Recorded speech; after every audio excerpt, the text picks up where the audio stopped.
Assalamualaikum warahmatullahi wabarakatuh.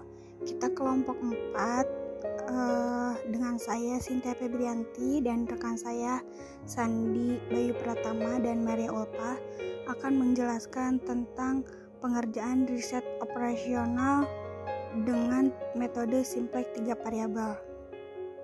Sekarang kita akan membahas metode simplex dengan 3 variabel. Masalah program linear dengan 2 variabel atau lebih bisa diselesaikan dengan metode simplex. Yang dengan 3 variabel atau lebih sulit dikerjakan dengan metode grafik. Berikut contoh metode simplex dengan 3 variabel. Pengusaha agribisnis mempunyai lahan 100 are yang akan ditanami pohon A, B, dan C. Biaya bibit untuk per are masing-masing ada A 40 US dollar, B 20 US dollar, dan C 30 US dollar. Dan dana untuk semua bibit maksimum 3.200 US dollar. Hari kerja yang diperlukan per are masing-masing A 1 hari, 1 hari per orang, B 2 hari per orang, dan C 1 hari per orang. Tersedia 160 hari per orangnya. Keuntungan per are masing-masing itu A 100 US dollar, B 300 US dollar, dan C 200 US dollar. Yang ditanyakan berapa are masing-masing ditanam agar keuntungan maksimum. Misal X1 luas tanaman A, X2 luas tanaman B, dan X3 luas tanaman C.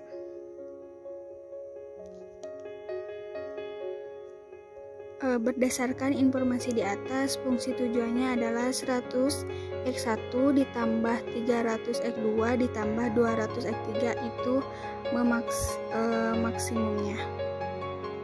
Dan area dibatasi oleh pertidaksamaan sebagai berikut, ada 1, 2, 3, 4. Berdasarkan bab area ini, maka akan disusun atau dikerjakan metode simplex dengan sebagai berikut. Pertidaksamaan yang ada kita ubah menjadi persamaan dengan menambahkan variabel simpel. Pertama, simpel E, R, S, dan T. Jadi dari persamaan menjadi persamaan,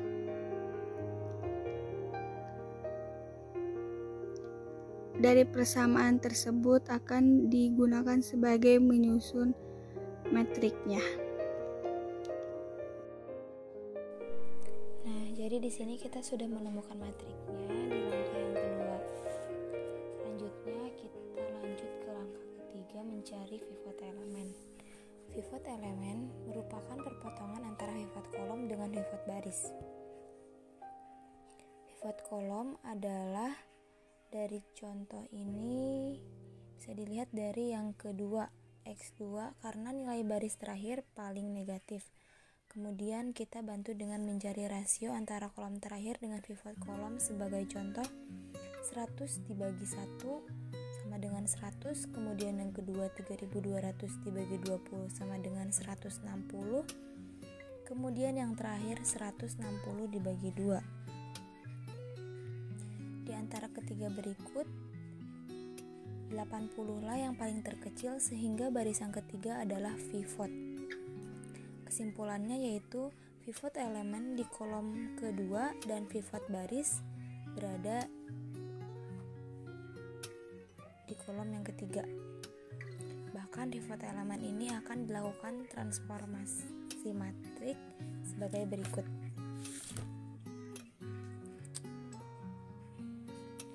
Selanjutnya kita lanjut ke langkah yang keempat, melakukan transformasi baris sebagai berikut.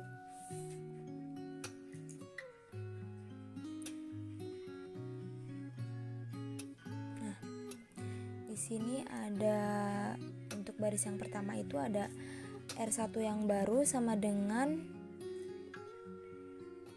R1 yang lama dikurang R3 per 2.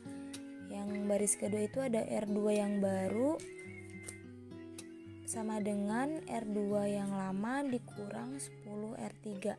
Untuk baris ketiga itu ada R3 yang baru sama dengan R3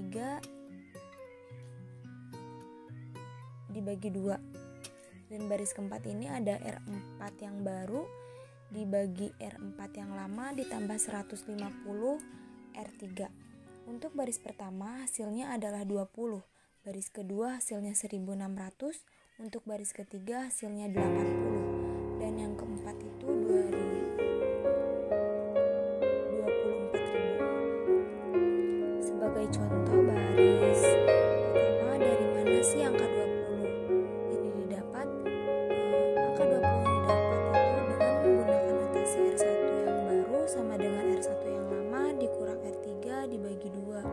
Di sini angkanya bisa kita lihat di matriks sebelumnya, yaitu 100 dikurang 160 dibagi 2, hasilnya itu 20 ya. Jadi angka-angka yang lainnya juga didapatkan dengan menggunakan pada notasi dari cara yang keempat tadi saya sebutkan ya. Nah, hasil akhirnya kalau dilihat seperti ini, masih ada hasil yang negatif pada baris terakhir, yaitu min 50, sehingga ada langkah kelima nanti kita harus mengulang langkah ketiga dan keempat. Dimana bisa kita lihat langkah kelima nanti diawali dengan mencari pivot elemen. Pivot elemen diawali dengan pivot kolom ketiga dibantu dengan rasio. Bisa kita lihat rasio positif mungkin adalah kolom baris pertama, sehingga bisa kita lihat pivot elemennya adalah baris pertama kolom ketiga, yaitu 1/2. Untuk langkah ketiga pivot elemen yaitu kolom ketiga dan baris pertama sebelumnya itu. Sementara langkah keempat yaitu dengan informasi baris dengan notasi. Untuk itu R2, R3. Lalu pada notasi ini R1 hasilnya 40, R2 800, R3 60, dan R4 26.000. Lalu kita perhatikan sistematiknya. Baris terakhir ada yang negatif lagi, sehingga solusinya dari metode simplex ini bisa kita baca pada langkah selanjutnya. Kita membaca solusi dari metode 6 ini dengan membaca baris berbaris, dimulai dari baris pertama dari kanan ke kiri. Angka terakhir 40,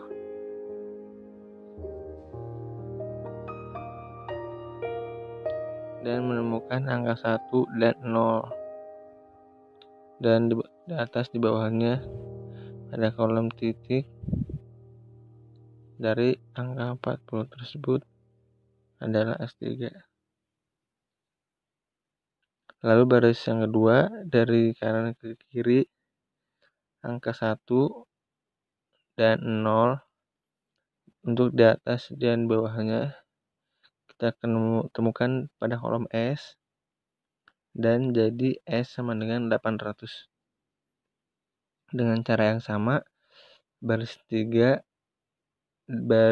dari kanan ke kiri kita menemukan angka 1 di kolom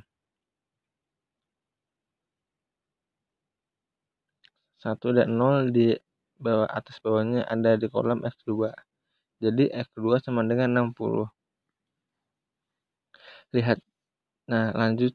Lalu pada baris keempat solusinya adalah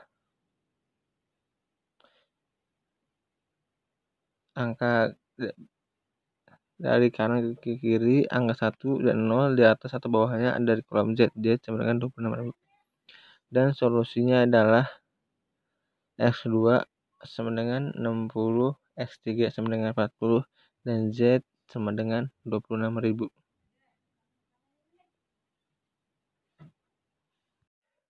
Sekian video animasi ini kami tampilkan. Kurang lebihnya kami minta maaf sebesar-besarnya. Wassalamualaikum warahmatullahi wabarakatuh. Sekian video animasi ini kami tampilkan. Kurang lebihnya kami minta maaf sebesar-besarnya. Wassalamualaikum warahmatullahi wabarakatuh.